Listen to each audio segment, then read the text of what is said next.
오늘 4장 말씀을 읽으면서 드는 첫 번째 생각이 있는데요. 내가 지금 무엇을 두려워하며 살아가고 있을까 하는 것이었습니다. 우리 교우들은 무엇을 두려워하며 살아가고 있을까도 생각이 좀 났습니다. 우리가 나를 기준으로 생각하는 습성이 있잖아요. 모든 것이 나 중심으로.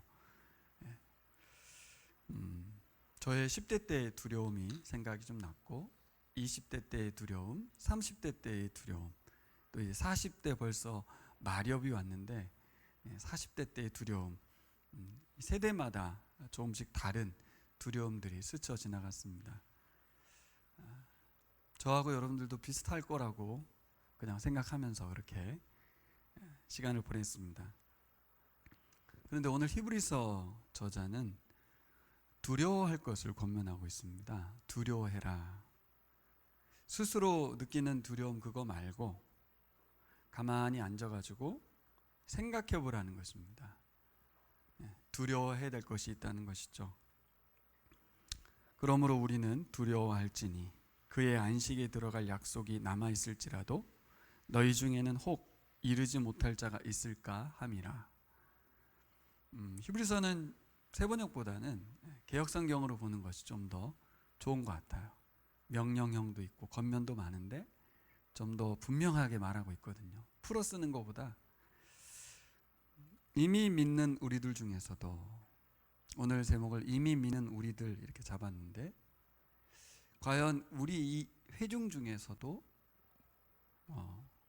하나님이 약속하신 영원한 안식에 도달하지 못할 분들이 있을까요? 이 두려움이라는 말에는 히브리서를 쓰신 분의 마음이 표현되어 있구나라는 것을 생각하게 돼요. 여러분 두려워하세요 이것도 있지만 저자가 갖는 두려움도 있는 것 같습니다. 여러분 이 말이 우리를 위협하는 말일까요? 제가 중학교 때는 참 두려웠어요. 천국 못 갈까 봐. 그때는 좀 두려움을 자극하는 신앙생활이었던 것 같아요. 그래서 계속 부르짖게 하고 계속 열심히 교회 생활하게 하는 그런 신앙의 패턴이 있었습니다. 근데 지금 여러분들에게 두려움이라는 것은 어떤 걸까요? 오늘 히브리서 저자가 히브리서를 읽었을 처음 교회 교인들에게 두려움을 자극시키고 위협하려고 쓴 건 아닐 겁니다. 정말 실제적으로 두려움을 말하는 거예요. 우리들 모두가 저 영원한 안식이라고 하는 하나님 나라, 천국, 거기에 들어가기를 소망하는 마음인 거죠. 그 말은 단 한 명도 우리 교우들 중에서 단 한 사람도 잃어버리지 않고 싶은, 모두가 하나님 나라에 하나님의 영원한 안식에 들어갔으면 하는 히브리서의 마음이, 이 저자의 마음이 여기에 담겨 있다고 생각합니다. 그 마음을 여러분들이 좀 전달받아서 오늘 내가 생각하는 일반적인 두려움, 생존의 두려움, 미래에 대한 막연한 두려움 말고 정말 가만히 앉아서 정말 하나님께서 히브리서 저자를 통해서 말씀하시는 이 두려움을 생각해 봤으면 좋겠습니다. 오늘 본문은 우리가 진짜 두려워해야 할 것이 무엇이어야 하는지, 우리가 그리스도인으로서 이미 믿은 우리들이 진짜 두려워해야 할 것이 무엇인지에 대해서 말해주고 있습니다. 우리는 복음을 듣고서 구원의 확신을 가지고 있는데 영원한 안식에 들어가지 못할 수도 있다? 너무한 거 아닌가? 나는 확신을 하고 있는데? 그럼 계속 의심하란 말인가? 이 두려움은 무엇에 근거한 것이냐는 것이죠. 우리는 오히려 더 확신을 가져라, 확신을 갖고 살아야 한다는 말은 들어봤어도 안식에 들어가지 못할 것을 두려워해야 된다라는 이 부정적인 말을 잘 듣지 않습니다. 들어본 적이 별로 없고요. 또 하면 위협하는 것 같아서 잘 안 하게 됩니다. 그런데 오늘 히브리서 저자의 말은 우리에게 어떻게 들려야 될까? 히브리서 저자는 구약 이스라엘 백성들을 근거로 말을 하는 것입니다. 구약 백성들을 생각해 볼 때 하나님의 언약 가운데 하나님의 말씀의 은혜를 입은 사람들이었다는 거죠.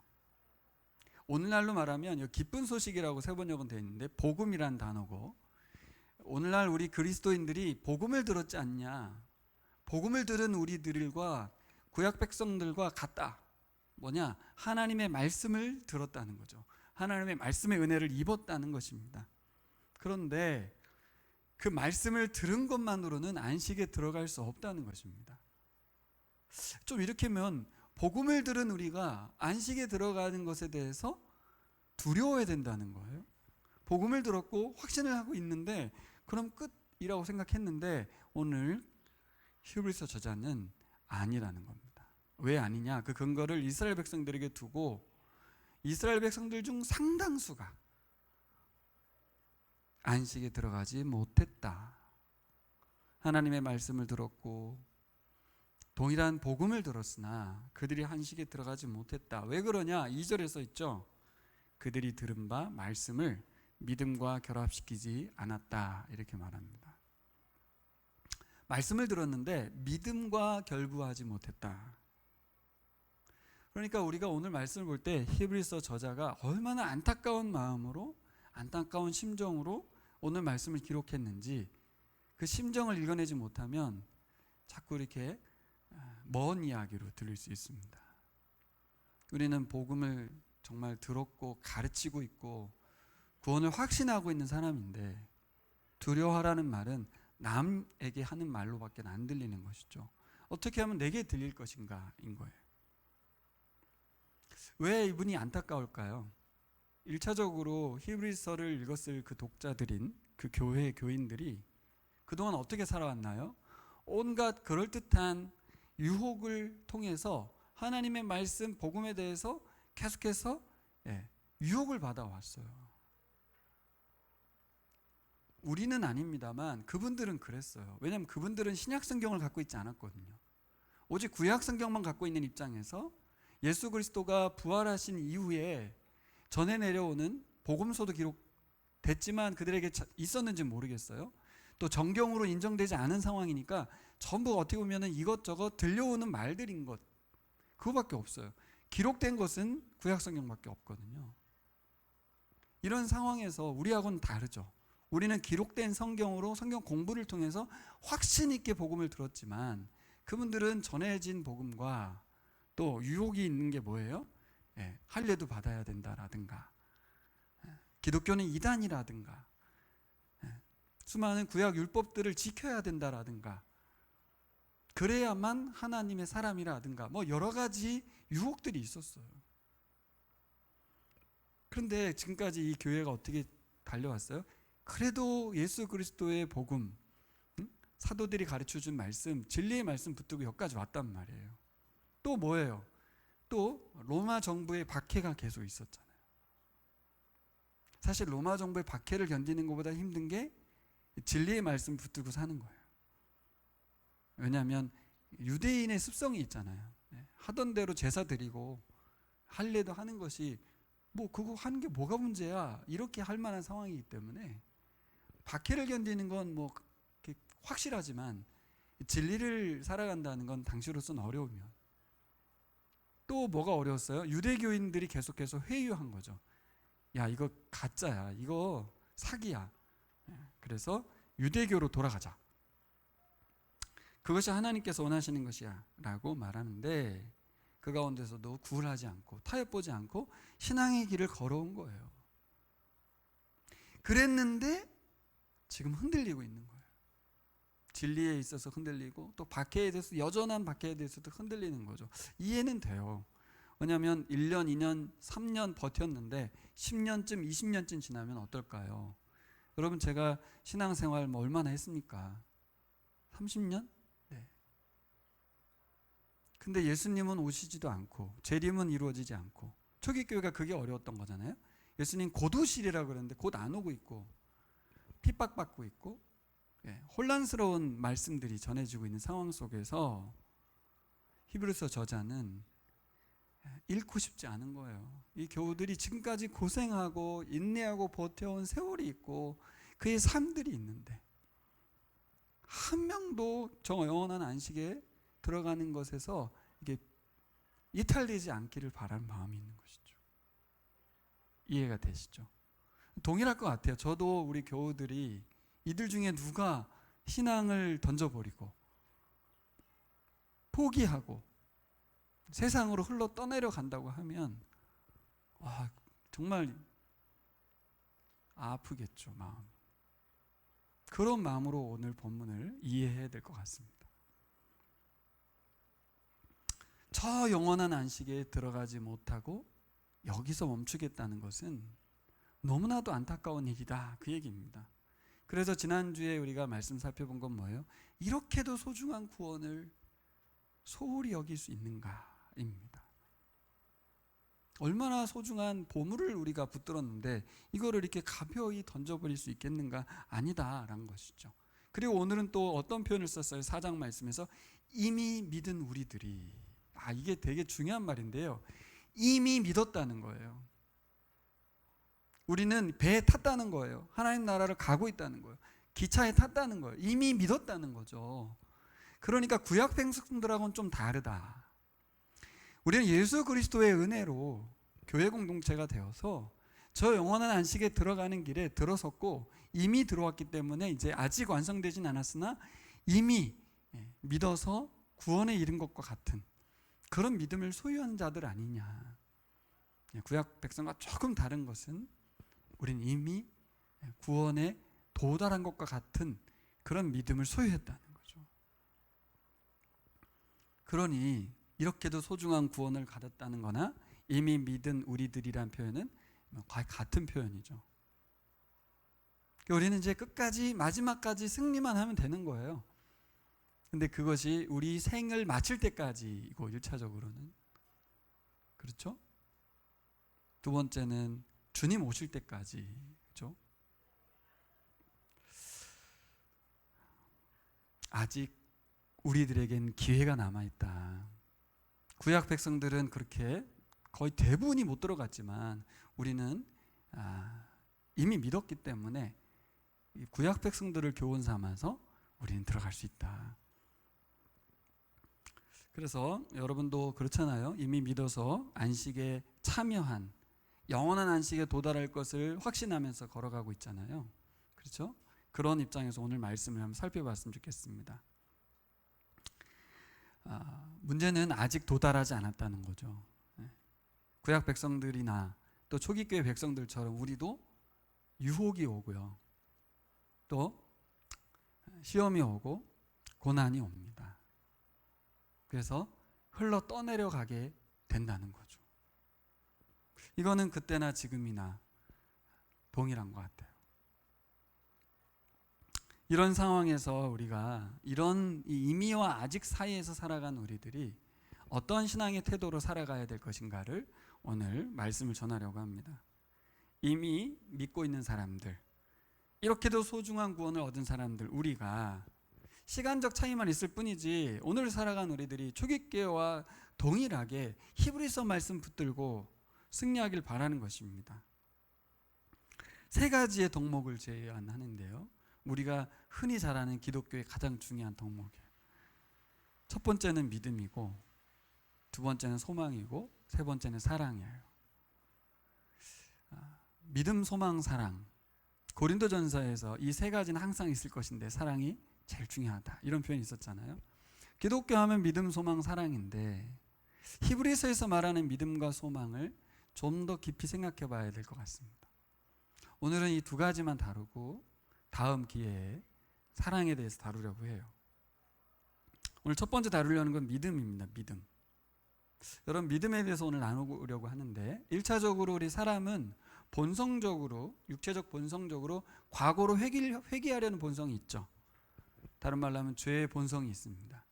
내 마음대로 살려고 하고, 그렇죠? 공동체적이지 않고, 우리 육체 자체가 나 중심적인 자기 중심적 본성이 있습니다. 과거로 돌아가려고 하는 거예요. 그런데 이 우리 몸의 자연현상을 이겨내고 어떻게 하면 흘러 떠내려가지 않고 과거로 돌아가지 않고 살아갈 수 있을까? 여기서 필요한 것이 바로 믿음입니다. 믿음. 여러분 생각해 보세요. 구약 백성들의 믿음이 좋을까요? 우리가 믿음이 좋을까요? 구약 백성들은 수많은 하나님 경험을 했어요. 여러분 잘 아시는 것처럼 가장 중요한 게 출애굽이죠. 홍해 바다를 건넌 거고요. 광야 40년의 하나님 경험은 이루 말할 수가 없어요. 크고 작은 기적들을 다 체험했습니다. 자, 다시 묻겠습니다. 구약 백성들의 믿음이 좋을까요? 우리가 믿음이 좋을까요?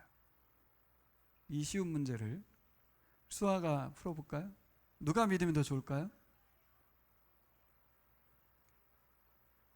구약 백성들이죠. 맞습니다. 삶 가운데 그 하나님의 기적을 얼마나 많이 체험했습니까? 이건 믿을 필요도 없는 거예요. 그렇지 않아요? 그들이 갖는 하나님께 대한 믿음은 상상 초월이라고 봐야 되지 않겠습니까? 내 생에 진짜 그 중에 10분의 1만 경험해도 정말 하나님 잘 믿겠다, 정말. 그런 생각이 우리에게 있잖아요. 그들은 엄청난 믿음을 소유했단 말이에요. 그러니까 저는 여기서 우리가 생각해 볼 때 하나님 그분이 하신 말씀에 대해서 이스라엘 백성들이 가벼이 여긴다는 것 자체가 말이 안 되는 거죠. 하나님이 말씀하시면 그것이 어떤 효과를 가져오는지 그 엄중함을 모를 리가 없습니다. 그리고 그래서 그들은 언약 백성이라는 그 수식어도 갖고 있죠. 하나님과 언약 관계로서 하나님의 말씀의 상대자로서 그들은 살았다는 거예요. 시내산에서 율법의 말씀을 수여받은 백성들이잖아요. 직접 하나님께로부터 십계명 돌판을 받았어요. 그리고 그 말씀의 인도함 따라 가나안을 향해서 걷고 또 걸었어요. 그들은 정말 믿음의 사람들인 거예요. 왜요? 그 좋았던 그 애굽 땅을 다 버리고 나왔단 말이에요. 하나님만 믿고 하나님의 말씀만 믿고. 그런데 놀랍게도 그들 중에 상당수가 거의 대부분이 약속의 땅 가나안에 못 들어갔다는 거죠. 광야에서 다 죽었다는 거예요. 그렇게 믿음이 좋았는데 믿음이 좋을 수밖에 없는 그들이 왜 하나님의 말씀을 그렇게까지 신실하게 받아들인 그들이 왜 다 죽었냐고. 괜히 나왔잖아요. 괜히. 안 나오느니만 못한 상황. 그냥 애굽에 살지. 고생하다 결국 가나안도 못 들어가고 광야에서 죽었단 말이에요. 오늘 말씀은 뭐라 그래요? 2절에서 아까 본 대로 들은 바 말씀을 믿음과 연결시키지 못했다.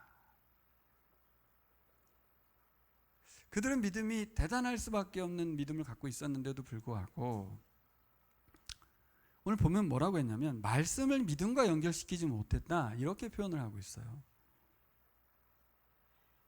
그러니까 그들이 가진 믿음이 뭐예요? 자기 확신인 거예요. 경험에 의한 믿음이에요. 뭐는 아니라는 거예요? 말씀에 대한 믿음은 아니었다는 거예요. 이게 뭘 말하는 걸까요? 믿음이란 단어를 좀 더 연구해 봐야 되는데 믿음이란 단어는 두 가지 의미가 있어요. 인지적으로 내 생각에 동의한다는 믿음이 있고 두 번째는 신실함을 포함하고 있습니다. 그 믿는다는 말은 신실하게 반응하는 것까지 포함을 하고 있어요. 그러니까 이미 믿은 우리들이라고 말할 때 구약 백성들이나 우리들이나 믿는다는 건 동일해요. 하지만 구약 백성들은 신실하지 못했다는 거예요. 그 믿음에 있어서 그들은 그 하나님의 말씀에 대한 반응이 불신실했기 때문에 약속을 이행하지 않았기 때문에 못 들어갔다는 거예요. 자, 그럼 우리도 이제 궁금해지는 거죠. 우리는 믿는가 할 때 우리는 과연 신실한가? 우리는 말씀에 대한 반응이 어떠한가를 돌아볼 수밖에 없죠. 이해되시죠 지금? 그죠? 우리도 인지적으로는 동의가 되는 건데 우리도 과연 이 구약 백성들하고 다를까? 신실함에 대한 부분에서 우리는 자신이 있는가인 거죠. 히브리서 저자는 믿지 않았다라고 표현까지 하고 있어요. 아니 그렇게 믿음이 좋은 사람들이 믿지 않았다는 말이 무슨 말이겠어요? 결국 순종하지 않는 건 믿음이 아니라는 거죠. 믿음일 수 없다는 거예요. 그래서 이제 연결해 봐야 돼요. 이 믿음이라는 게 과연 그러면 순종하는 데까지 가는 믿음을 어떻게 생각해야 될까? 분명히 그들은 하나님을 믿었고 우리도 하나님 말씀 믿고 있고, 근데 왜 그들은 말씀에 불순종했을까?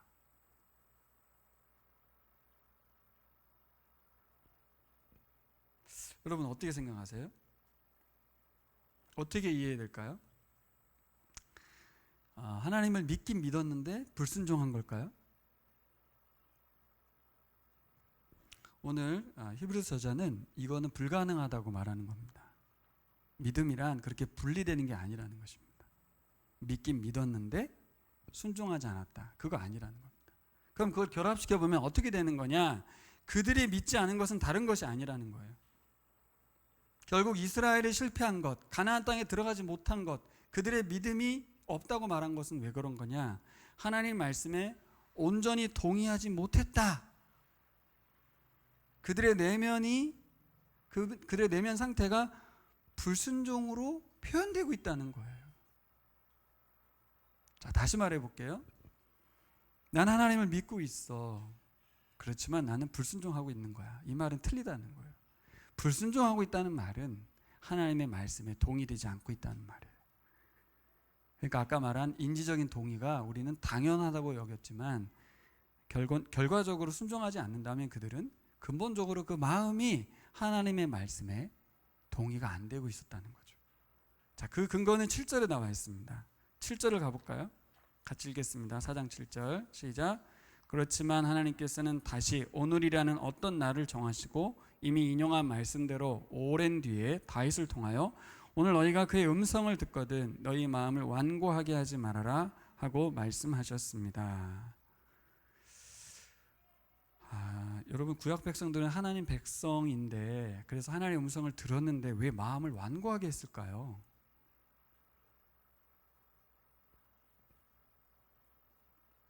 그냥 간단하게 생각해도 이해가 잘 안 돼요. 크고 놀라우신 영광의 하나님의 말씀인데 마음이 완고할 수 있나?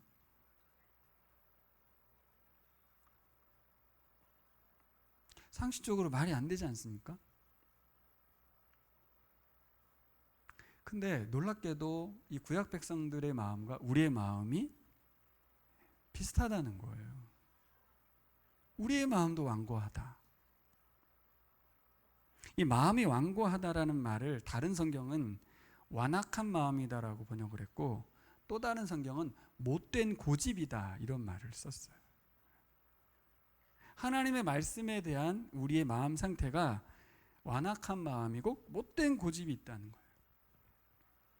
다른 말로 가면 뒤틀려 있는 상태다, 꼬여 있다 이런 말이죠. 하나님 말씀에 대한 인지적 동의 자체가 벌써 안 됐었다는 얘기를 히브리서 저자가 찝은 거예요. 구약 백성의 실패는 불순종이 문제긴 했는데 그 불순종의 이유는 말씀에 대한 인지적인 동의가 없었던 걸로 볼 수밖에 없고, 그 이유는 그들이 하나님 말씀에 대한 완고한 마음 때문이었다라고 말합니다.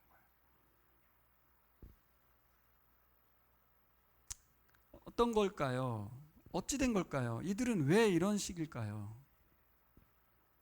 말씀을 대하는 우리의 동기, 우리의 태도가 불손하다는 거죠. 이런 생각인 거예요. 말씀을 들어보고 내가 판단하겠다. 순종 여부는 내가 키를 쥐고 있는 것이다. 들어보고 내가 순종할 건지 말 건지 결정할 것이다. 들어보고 나서 하나님 말씀이 마음에 들지 않으면 순종하지 않을 마음을 갖고 말씀을 듣고 있다는 거죠.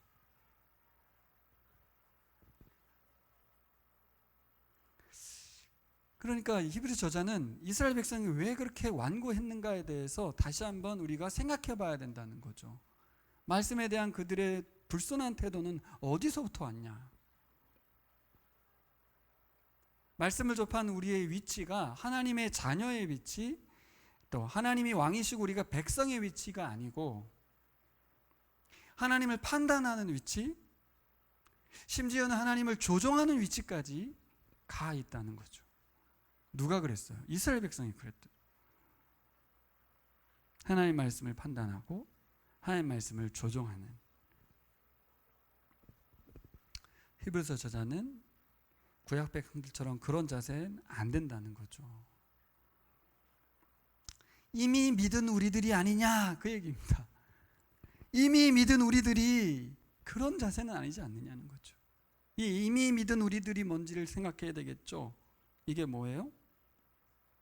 하나님의 구원이신 예수 그리스도를 통해서 믿음을 선물로 받은 우리들이다 그 얘기입니다.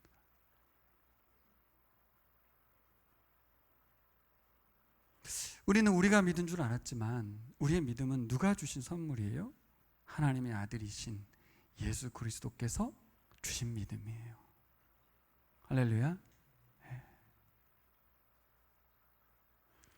이스라엘 백성이 기고만장할 수밖에 없었을 것 같아요. 여러분 그렇지 않습니까? 회장 아들인데, 그렇죠? 온 세상 어떤 신보다도 위대하신 하나님이 자신들에게 특권을 부여하고 엄청난 은혜를 베풀고 있는데 얼마나 기고만장했을까요? 그러니 자신들의 위치를 잘못 알고 하나님의 말씀을 가벼이 여기고 위치 조정을 잘못했어요. 하나님의 말씀에 대해서 자꾸 판단하고 순종 여부를 자신들이 키를 쥐고 있는 것으로 착각을 할 수밖에 없었어요. 여러분 우리에게 부어주신 놀라우신 은혜들은 우리를 교만하게 할 수 있습니다. 우리의 위치를 자꾸 이탈시킬 수 있어요. 하나님을 판단하게 되고 하나님의 말씀 순종 여부를 내가 결정하게 되는 그런 위치로 바뀔 수가 있어요. 근데 오늘 히브리 저자는 뭘 말해요? 우리의 믿음이 과연 내 것이냐는 거죠. 그 믿음이라는 단어, 인지적인 동의와 신실한 반응을 같이 하는 이 온전한 믿음이 누구로부터 왔냐는 것이죠. 우리의 믿음의 창시자이신 예수 그리스도께서 우리에게 주셨습니다. 오늘 11절을 읽어볼까요?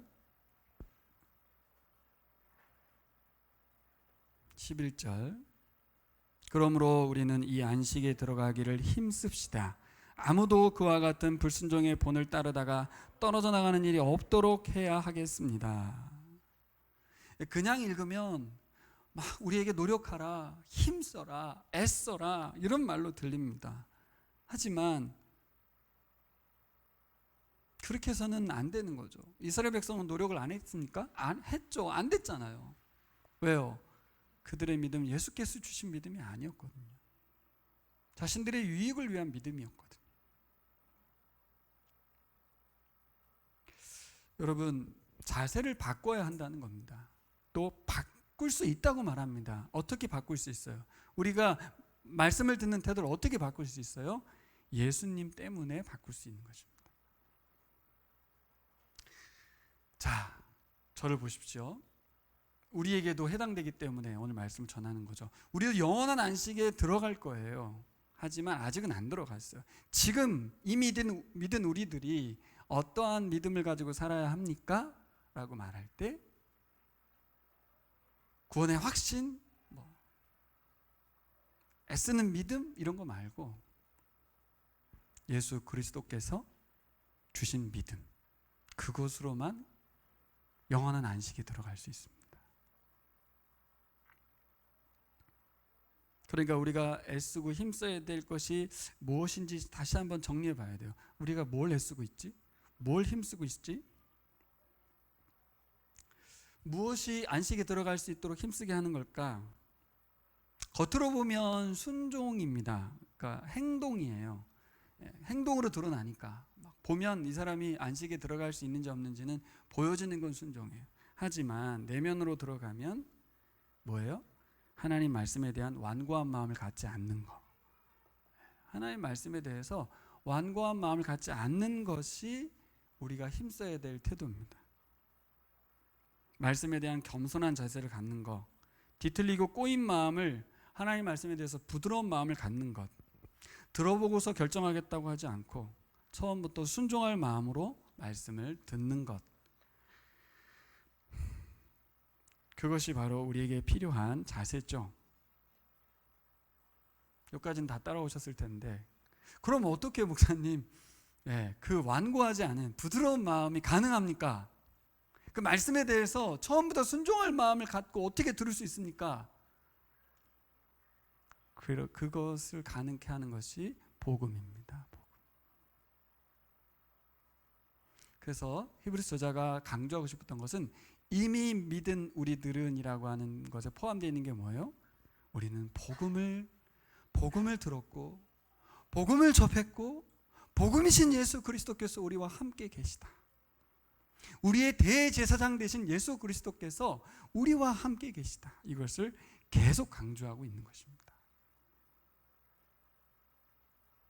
세상 유일하게 하나님께 대한 겸손했던 분, 하나님의 말씀에 완고하지 않으셨던 분, 예수 그리스도가 여기 계시다는 것이죠. 그러니 흘러 떠내려가지 않을 수 있다는 것입니다. 구약 백성은 실패할 수밖에 없는 상황이었어요. 그래서 구원자가 필요했는데 예수 그리스도라는 것이죠. 예수님 어떤 분이세요? 하나님 말씀을 온전히 믿음으로 반응하신 분, 순종하셨던 분. 그분으로 인해서 우리가 믿음을 알게 되었고 믿음을 갖게 되었습니다. 우리의 믿음의 창시자인 예수 그리스도를 바라보라. 히브리서 저자가 말하죠. 근데 우리는 순간적으로 우리가 주인 될 때가 많기 때문에 예수 그리스도를 바라보기보다는 나의 판단을 먼저 하게 될 수가 있어요. 그래서 저는 히브리서라는 성경이 너무 귀하구나. 사실 이거를 그냥 말로 하면 잔소리 같은 말씀이 되는데 이걸 성경 말씀으로 여러분 우리가 읽을 수만 있다면, 하나님의 말씀으로 우리가 수용할 수만 있다면 언제나 우리가 영원한 안식에 이르기까지 예수 그리스도께 주신 믿음을 굳게 붙들 수 있겠다, 그런 생각이 들어요. 아마 그래서 초기 교회에게도 이 편지를 썼을 것입니다. 이 흔들리는 이 사람들을 붙들 수 있는 방법이 뭘까? 저 천국에 가면 금덩이가 있어, 뭐가 있어, 예수 믿으면 지금 잘 될 거야, 이런 유혹이 아니라 우리에게는 예수 그리스도가 계시다, 이 말을 해주고 싶었던 것입니다. 다시 말씀드립니다. 구약 백성은 실패했지만 예수님은 승리하셨습니다. 우리에게는 믿음의 본 대신 예수 그리스도가 계십니다. 예수님은 구약 백성들처럼 마음이 뒤틀려 계신 분이 아니셨습니다. 우리 마음이 혹시나 꼬이거나 뒤틀릴 때 우리는 예수 그리스도를 묵상해야 될 줄 믿습니다. 두 번째 우리가 생각해 볼 건 소망입니다. 소망. 여러분, 사실 믿음이라고 하는 것에는 소망이 연결되는데요. 어떻게 믿을 수 있어요? 소망이 있기 때문입니다. 믿음으로 신실하게 살기 위해서, 복음을 붙잡고 살아가기 위해서 우리에게 필요한 것이 소망인데, 여기서도 한번 또 생각해 봐야 될 질문이 우리의 소망은 뭐냐 하는 거죠. 나의 바람이 뭘까? 내가 진정 소망하는 게 뭘까? 여러분, 진리에 대한 믿음, 이 믿음에 대한 부분은 좀 과거형이라면, 예수께서 행하신 일들, 그렇죠? 그의 말씀들이라면, 소망은 어디를 향하여? 미래를 향하잖아요, 그렇죠? 미래. 우리의 미래에 어떠한 것이 기다리고 있냐는 것이죠. 장차 구원의 완성이 기다리고 있습니다. 히브리서 저자가 이 장차 미래의 구원의 완성을 어떤 단어로 썼어요? 안식이라고 표현했습니다. 오늘 본문은 안식 이야기로 계속 되는데, 믿음으로 구원 과정에 참여한 우리들이 이 힘든 여정의 끝에 뭔가 기대할 것이 분명함을 이야기해 주고 싶은 거예요. 그게 없다면 믿음을 가질 이유도 없고 인내할 이유도 없어지는 것이죠.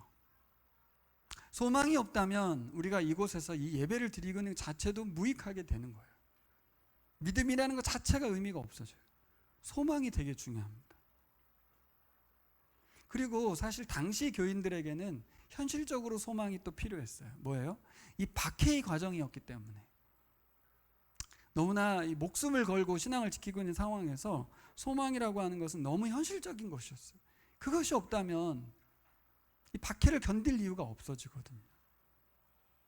그래서 우리에게 적용해 보면 과연 2022년을 사는 우리들에게는 어떤 소망이, 진짜 이 하늘 소망, 영원한 안식, 이것이 우리에게 어떻게 효과를 미치고 있을지 생각해 보게 됩니다. 제가 중고등부 시절에는 경제적인 어려운 시대여서 예수 믿으면 잘 된다는 것이 소망이었어요.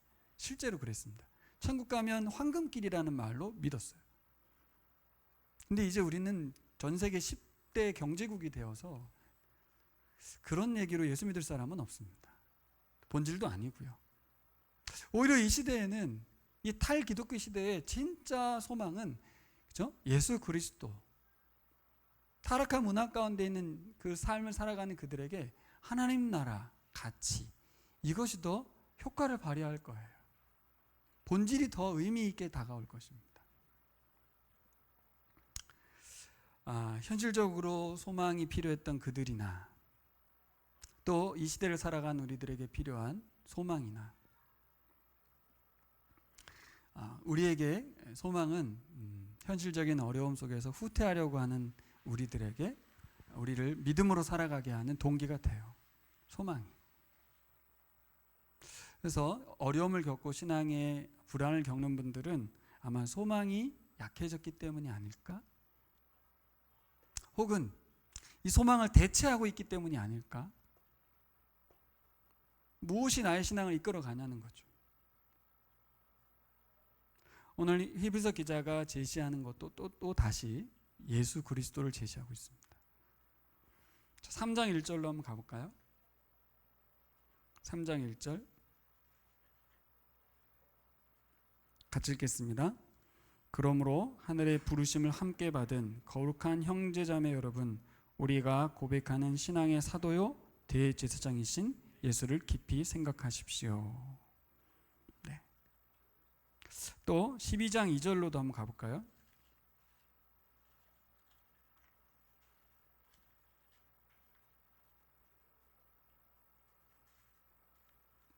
10장 2절 같이 읽게요. 믿음의 창시자요 완성자이신 예수를 바라봅시다.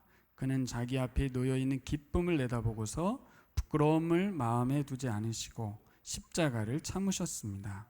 그리하여 그는 하나님의 보좌 오른쪽에 앉으셨습니다. 아멘. 자, 우리가 누구냐? 3장 1절에서 뭐라 그래요? 그러므로 하늘의 부르심을 함께 받은 거룩한 형제자매 여러분, 이렇게 말합니다. 여러분, 우리가 누구래요? 하늘의 부르심을 받았다.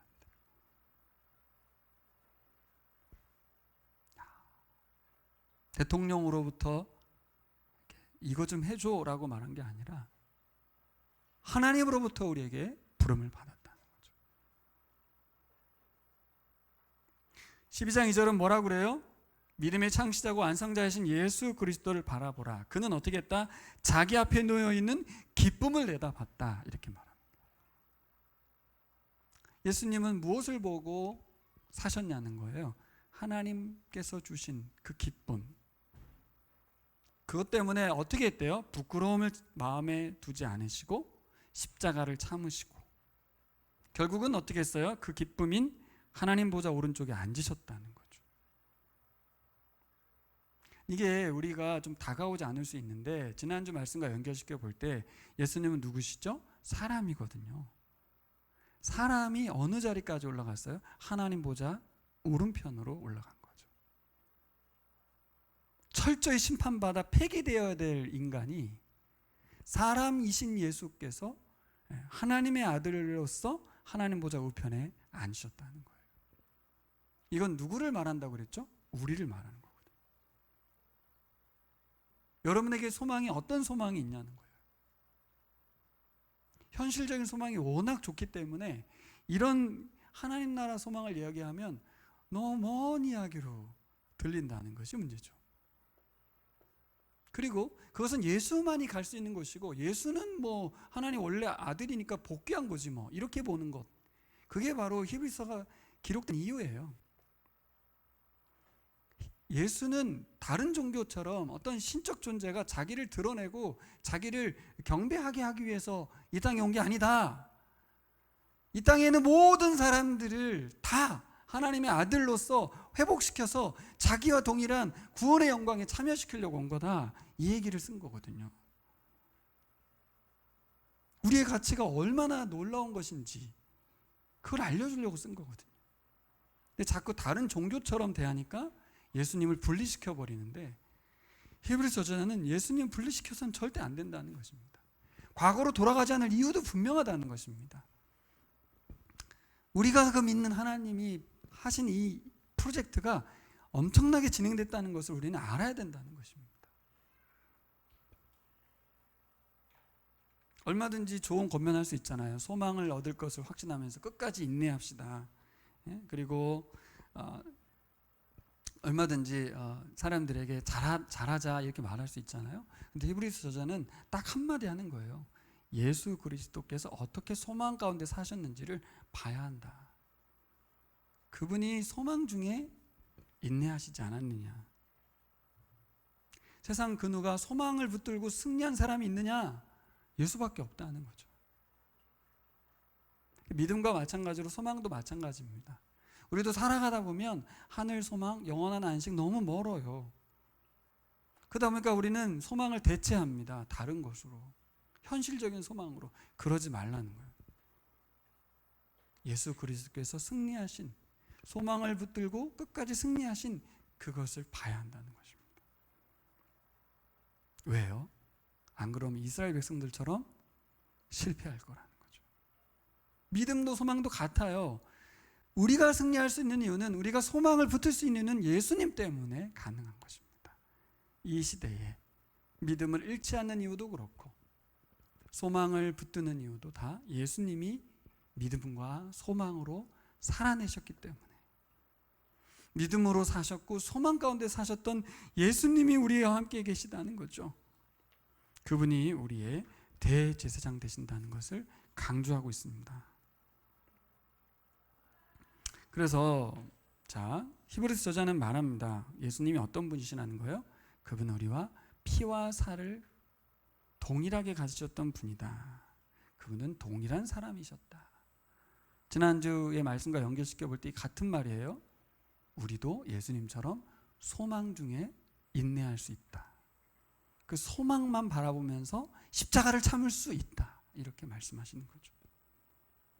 그리고 또 그렇게만 하시는 게 아니에요. 야, 내가 그랬으니까 너희는 나이들을 따르라 이렇게만 하는 게 아니에요. 구경꾼이 아니세요. 어떻게 하세요? 지금도 말씀을 주고 계시다는 거예요. 또 지금도 믿음의 동역자들을 붙여주고 계시다는 거예요. 그리고 지금 성령을 보내주셨다는 거예요. 괜히 소망 붙들고 믿음으로 살아가는 게 아니라 현실적인 부분에서 필요한 대로 말씀과 믿음의 동역자들과 성령을 보내주셔서 소망 가운데 살아갈 수 있도록 돕고 계시다는 거죠. 자, 말씀을 현실적으로 가져와 볼까요? 히브리서 저자의 이야기는 너무나 그 유대인 크리스찬들에게 특화되어서 성경을 쓰다 보니까 현실적인 삶을 살고 있는 우리들 입장에서는 이게 너무 괴리감이 커요. 오히려 고린도전서 같은 경우에는 교회 안에 문제를 다뤘으니까 굉장히 피부에 와 닿아요.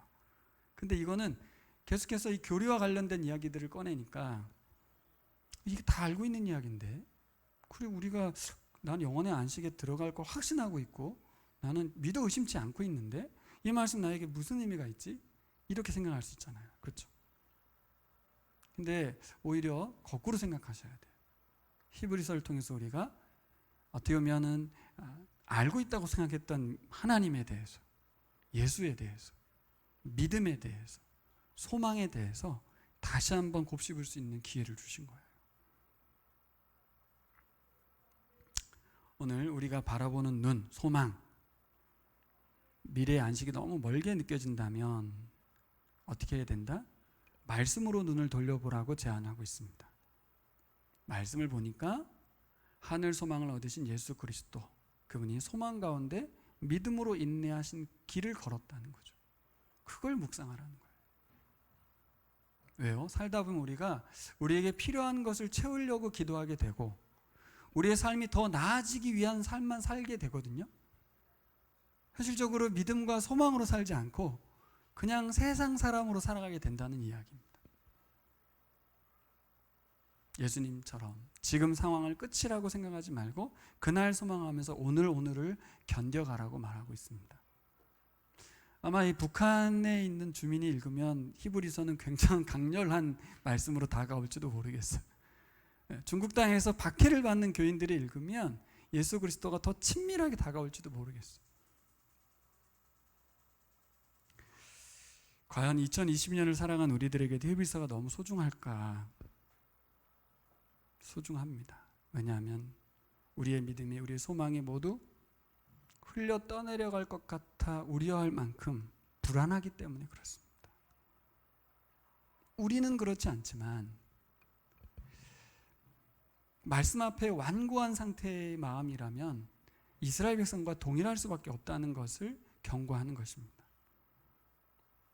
왜 그렇습니까?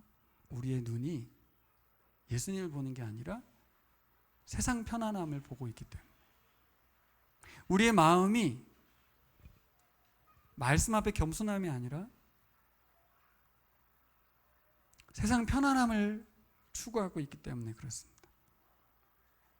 자, 그래서 결론적으로 오늘 12절 말씀 같이 읽어보겠습니다. 시작. 하나님의 말씀은 살아있고 힘이 있어서 어떤 양날칼보다 더 날카롭습니다. 그래서 사람 속을 꿰뚫어 혼과 영을 갈라내고 관절과 골수를 갈라놓기까지 하며 마음에 품은 생각과 의도를 밝혀냅니다. 아멘. 이미 믿은 우리들이 구원받은 자들로서, 이렇게도 소중한 구원을 받은 자들로서 절대로 해서는 안 되는 일이 뭐냐? 말씀을 과거로 흘려보내는 거예요.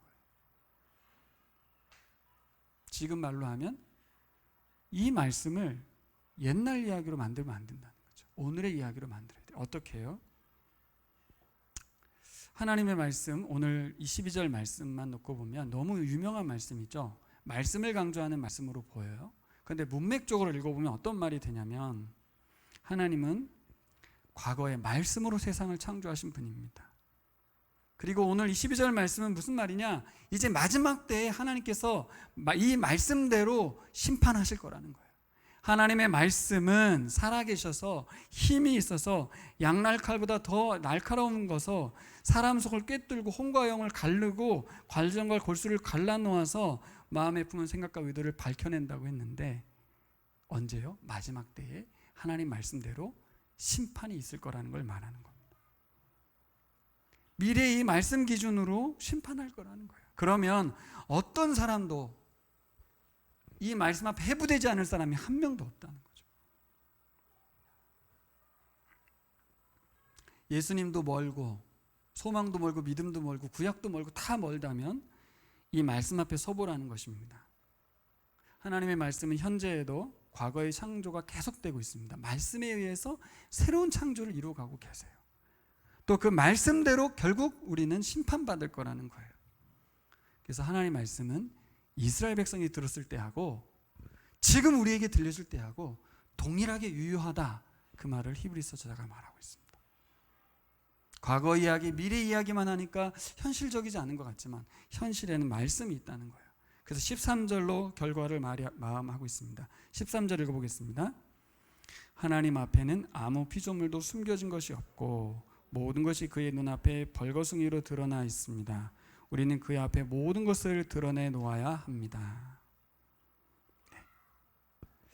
이 말씀에 피조물이라는 단어가 갖는 의미는 창조주 하나님과 반대되는 의미로서 창조의 말씀을 거꾸로 표현하고 있는 거예요.